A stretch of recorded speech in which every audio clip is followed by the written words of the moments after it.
Ah, mais vous êtes là, vous. Très bien. Bah, du coup, je vais en profiter pour parler d'Impact Wrestling du 7 janvier. C'est parti. Bonjour ou bonsoir à tous et bienvenue dans ces critiques de catch, de show de catch. Aujourd'hui, on va parler d'Impact Wrestling, comme j'ai dit dans la petite intro. J'essaie de faire un truc assez original, faire un petit peu une blague et voilà. J'espère que ça vous a plu, mais c'est pas ça qui nous importe.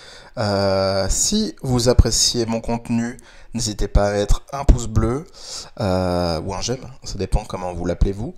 Mettre un commentaire après que vous ayez fini cette vidéo pour me donner votre avis, vous, sur votre ressenti, sur ce show et sur ce dont je vais vous parler. Et pourquoi pas même un petit partage pour pouvoir aider la chaîne à se développer sur les internets. Aujourd'hui, je vais vous parler du show, comme je l'ai dit, Impact Wrestling du 7 janvier 2019, diffusé sur Access TV aux États-Unis. Et je vais également vous parler du show Hard to Kill, du prochain pay-per-view de Impact qui est mis en place et qui va arriver très rapidement ce week-end, il me semble. Voilà, donc du coup, on va commencer directement avec le début du show. C'est Eddie Edwards et Michael Elgin qui se battent dès le début du show, comme quoi ils s'aiment vraiment pas. Et du coup, Eddie Edwards décide de prendre le micro et de challenger directement Michael Elgin. Il en a marre, il veut pas attendre Hard to Kill, donc du coup, il va directement lui mettre sur la gueule. Et Michael Elgin, bien sûr, accepte parce que c'est une brute épaisse. Et les deux se mettent sur la gueule dans un très bon match d'une vingtaine de minutes. Donc du coup, voilà une grosse preview de ce qui va se passer à Hard to Kill, voire peut-être même un peu plus. Je sais pas du tout ce qui va se passer à Hard to Kill pour le coup. Et c'est une victoire de Michael Elgin, une victoire clean, avec son buckle bomb dans le coin et suivi de son Elgin bomb qui est nul autre qu'un power bomb classique. Voilà. Je vais vous demander sans doute à vous qui m'écoutez ce que vous suivez, si vous suivez Impact Wrestling en tout cas, parce que j'avoue que j'ai pas bien fait mes devoirs pendant le mois de décembre. Je n'ai pas forcément regardé tous les shows de catch, je n'ai pas suivi tout ce qui s'est passé. Donc du coup, je ne savais pas du tout qu'Eddie Edwards et Michael Elgin étaient en rivalité. Voilà, donc si vous savez le pourquoi du comment de cette histoire, n'hésitez pas à m'en faire part en commentaire. Ça sera sympathique pour moi et pour être surtout moins perdu. Voilà, donc c'est un match très correct en opener, ça fait plaisir. On continue le show avec un match par équipe, un match 3 contre 3. On se retrouve à la New Japan, c'est incroyable. Après une séquence où les Face, oui je suis totalement en train de lire FN Lutte, bravo à eux, sur les Daisy Squad qui se trouvent hors du ring, les Indiens sortent ensuite Daga du ring et Shera en profite pour porter son Sky High sur TJP pour la victoire des Heels. Donc du coup c'est une victoire de Daisy Squad, de l'équipe indienne, sur les Face, TJP pardon, qui fait du coup équipe avec Falaba depuis un petit moment. Voilà, c'est un petit peu un duo comique, on va dire. Voilà, ils ont eu quelques séquences comiques pendant le match qui s'est avéré très rapide d'ailleurs. Et voilà, Daga qui fait office de troisième roue de la moto.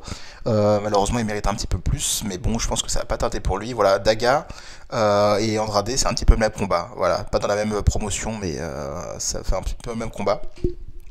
Voilà, moi, ma Billy Shara, j'en ai déjà parlé dans d'autres critiques. Je n'ai pas fait beaucoup sur la chaîne de critiques d'impact, mais du coup, le peu que j'en ai fait, je vous invite à aller le voir d'ailleurs, parce qu'il y en a deux, et il y en a eu qui est fait exceptionnellement, pardon, sur le show de la IPWF, donc le show vintage qu'ils avaient fait, là, Impact, il y a quelques semaines, mois maintenant. Du coup, c'est dans l'autre vidéo où je vous parle de Billy Shara et mon amour pour lui, voilà, que c'est un catcheur que j'apprécie tout particulièrement. Donc, du coup, voilà, il a fait son retour il y a quelques semaines maintenant à Impact. Il avait eu un très bon début de carrière, d'ailleurs, à Impact il y a quelques années maintenant. Il a fait un petit tour du côté du Performance Center, pardon. Et voilà, ça n'a pas été concluant pour lui, donc il a décidé de retourner à Impact pour le plus grand bonheur de moi-même et sans doute des fans de Billy Shara qui sont sans doute nombreux sur les internets francophones du catch. On doit être à peu près 3, j'imagine. Et oui, voilà, donc du coup, c'est une victoire des Daisy Squad par Billy Shara, qui se positionne quand même depuis son retour comme un gros poids lourd qui fait gagner son équipe. Et voilà, ça se conclut ici grâce à une belle victoire. Je fais une petite aparté. Concernant l'un des membres du Daisy Squad, je suis désolé, mais les deux autres, je me rappelle jamais de leur nom. Mais il y en a un qui me fait malheureusement trop penser à Michael Elgin dans son physique et dans ses habits, son outfit, comme on dit. Donc du coup voilà, à chaque fois que je le vois en fait, j'ai l'impression de voir Michael Elgin. Ça me gêne beaucoup, je dois vous avouer. Au début, je me disais bon, ça va passer, mais en fait pas du tout. Je les confonds à chaque fois. Voilà, on a ensuite une promo dans les vestiaires entre Willie Mack et son coéquipier Rich Swann qui parle du prochain match qu'ils vont avoir contre Ethan Page et Josh Alexander, pardon, pour les titres par équipe. Ça va être un match qui va s'avérer très très plaisant, mais je reviendrai juste après la critique du show quand je parlerai de Hard to Kill. En gros, je vais un petit peu vous avancer ça parce que vu que voilà, j'ai regardé le show à la va-vite, je vais pas non plus m'attarder. Il y a eu un match segment, on pourrait dire, très intéressant avec James Mitchell, qui était du coup l'ancien manager d'Abyss, pour ceux qui ne le savent pas, qui est du coup maintenant autour d'un petit peu tout ce qui se passe de surnaturel dans la compagnie. Voilà, c'est un petit peu lui qui fait office de maître. Donc du coup, voilà, il est, on va dire, le gourou de ces gens un petit peu bizarres, qui sont du coup dans la division féminine, parce que ça se passe dans la division féminine, tout ce qui est un petit peu étrange maintenant. On rappelle qu'il y a quelques semaines, quelques mois maintenant, Su Young, la catcheuse, a été pendue. Elle a du coup été tuée. Ça arrive. Et du coup, elle a changé de personnage. Voilà, ça a changé de personnage pour faire Suzy, donc du coup, qui est juste une petite fille timide qui a envie de se faire des amis. Et malheureusement, les amis qu'elle veut se faire, c'est la personne qui l'a tuée. Donc ça fait un petit peu bizarre. Elle est intervenue pendant le match pour un petit peu venir parler, sauf que voilà, James Mitchell l'a un petit peu dit: oh là là, qu'est-ce que tu fais, calme-toi. C'était un match entre Avoc et Rosemary qui faisait son retour. Rosemary que j'adore, ça fait plaisir de la voir ici, mais malheureusement elle a perdu contre Avoc. Forcément, voilà, on met Avoc en avant. Je sais pas du tout de quoi il va retourner pour elle. Si la rivalité avec du coup Suzy, maintenant, comme elle se fait appeler, va continuer pendant un petit moment, mais en tout cas, ça s'avère fort intéressant. Donc du coup on va voir la suite pour ce programme que j'avoue m'intrigue beaucoup. Voilà, je sais pas du tout où ça va mener, ni ce qu'ils veulent me raconter, mais en tout cas ça me fait extrêmement plaisir. On a un match par équipe en 3 contre 3, encore une fois, dis donc, je crois, in Japan, j'ai l'impression d'avoir déjà dit ça. ODB, Tanil Dashwood, l'ancienne Emma à la WWE, et Jordan Grace réussissent à battre les Heels, donc du coup Taya Valkyrie, Kiera Hogan et Madison Rayne. Du coup, voilà, les faces qui se positionnent très fort pour le titre de Taya Valkyrie, le titre féminin de Taya Valkyrie. Et du coup, on va avoir plus tard un match à 3. En tout cas, quand je dis plus tard, c'est le show Hard to Kill, hein, c'est le pay-per-view Hard to Kill. Il va y avoir un match à 3. Voilà, on va voir ça. Ça va être ODB et Jordan Grace, enfin, qui vont pas être coéquipières, mais du coup, qui vont toutes les deux, au féminin, essayer de challenger Taya Valkyrie pour son titre. Donc voilà, un match à 3 qui va s'avérer surtout aussi très très cool. Voilà, j'aurais préféré voir un Jordan Grace Taya Valkyrie en contre 1, mais bon, quitte à rajouter ODB, pourquoi pas. Voilà, on a toujours une promo avec Rob Van Dam qui est toujours avec sa bimbo de petite copine. Voilà, donc du coup Moose vient un petit peu le motiver pour le match de ce soir et lui dire hop, tous les deux ce soir on va faire une bonne équipe, on va gagner. En gros, voilà ce qui se passe. Et du coup, on passe directement au main event de la soirée.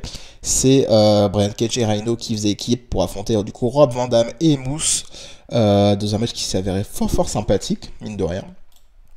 Donc voilà, ça m'a fait plaisir de voir ce match. Rob Van Dam, il est vieux, hein, on va pas se mentir. Rhino, il commence à se faire âgé lui aussi.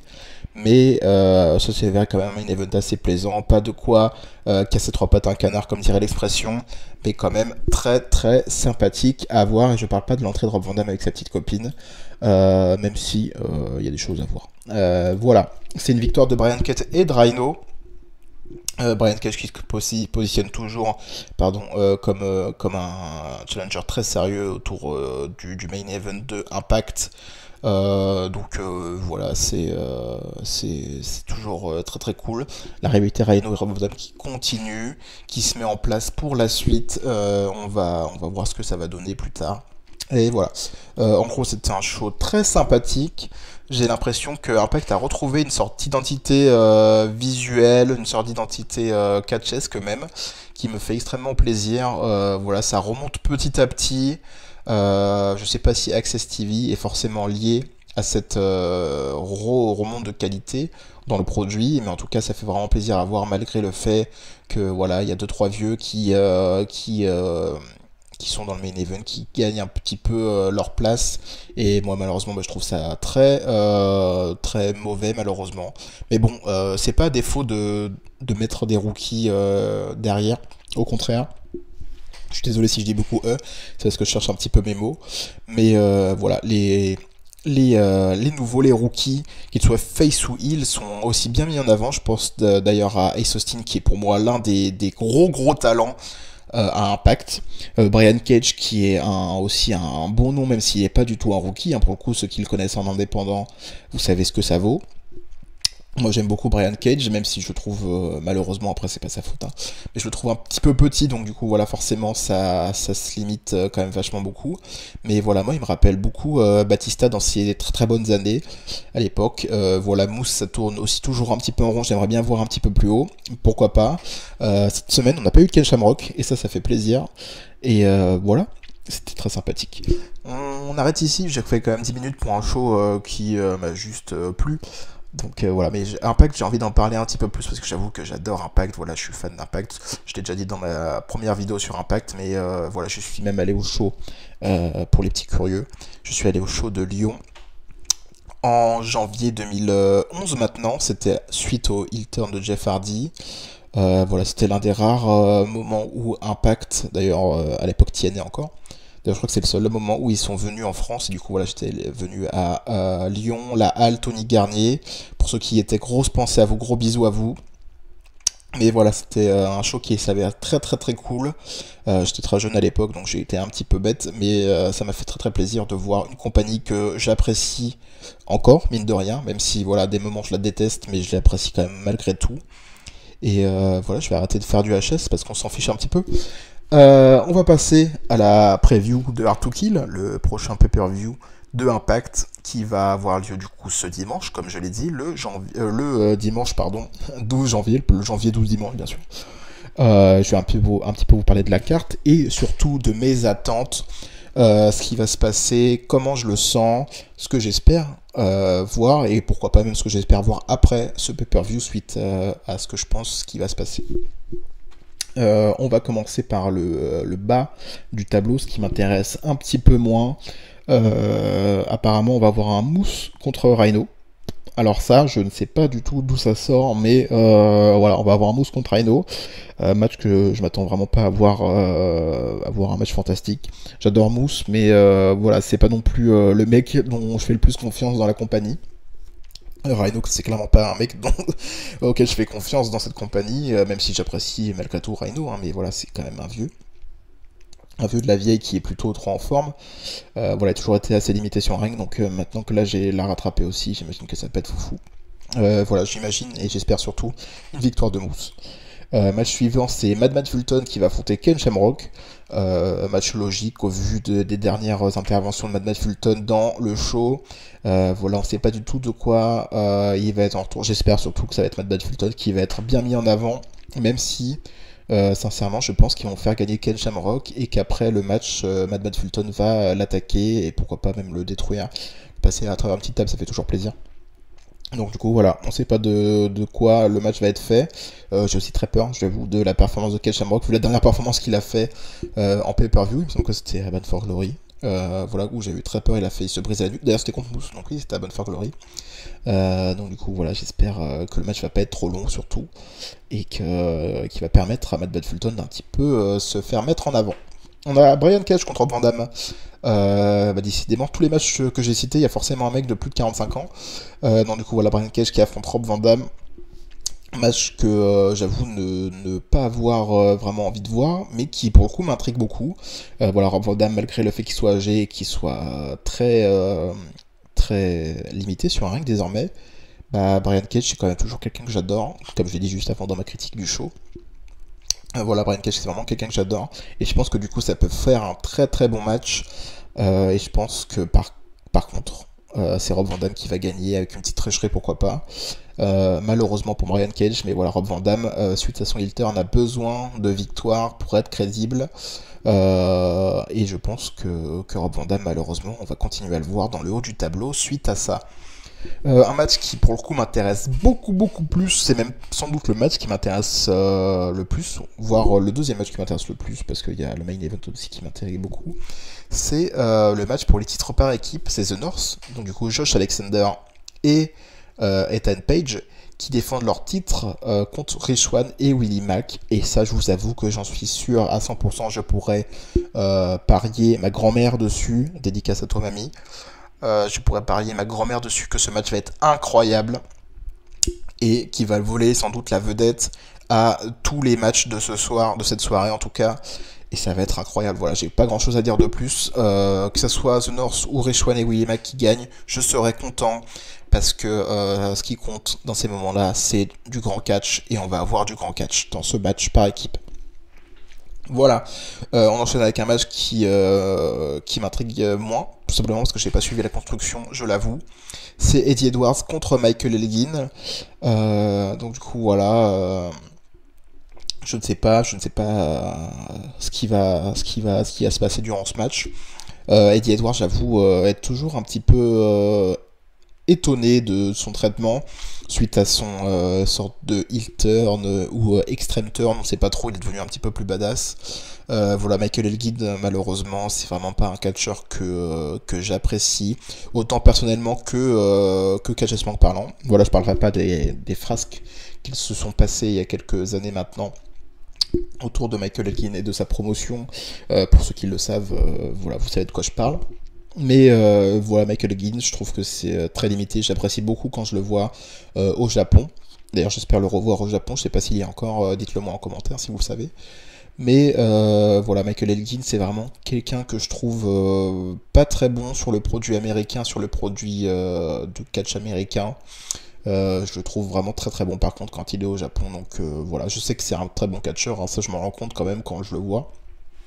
Mais voilà, j'ai toujours quelque chose qui arrive pas à passer. Donc du coup voilà, c'est deux catcheurs qui sont voilà, que mi-figue mi-raisin, comme on pourrait dire monsieur le pâtissier. Voilà, donc je sais pas trop ce qu'il va se passer.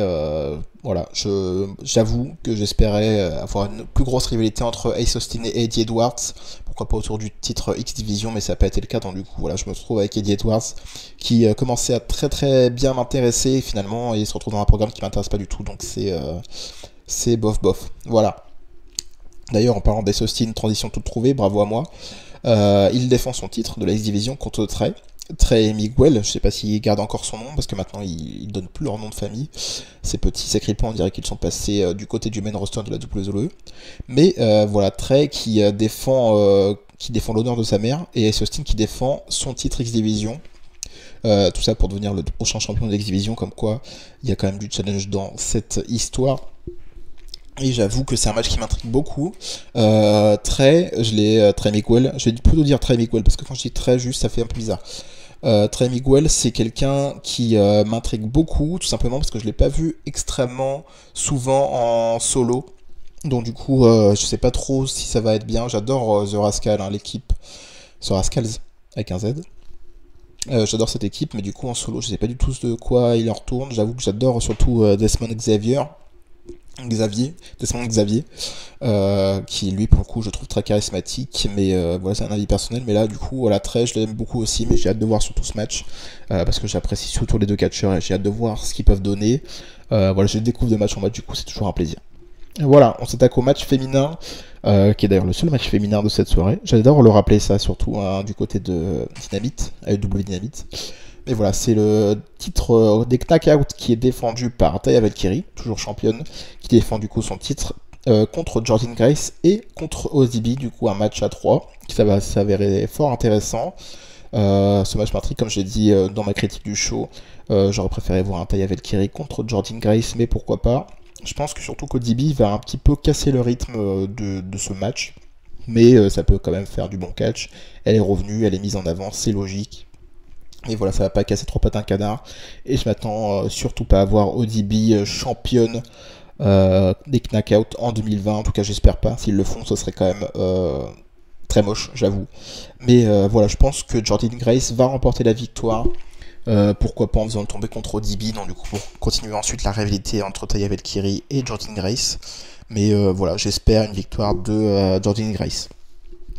Et maintenant, c'est au tour du main event, qui n'est pas un match féminin, mais il y a quand même une fille dedans.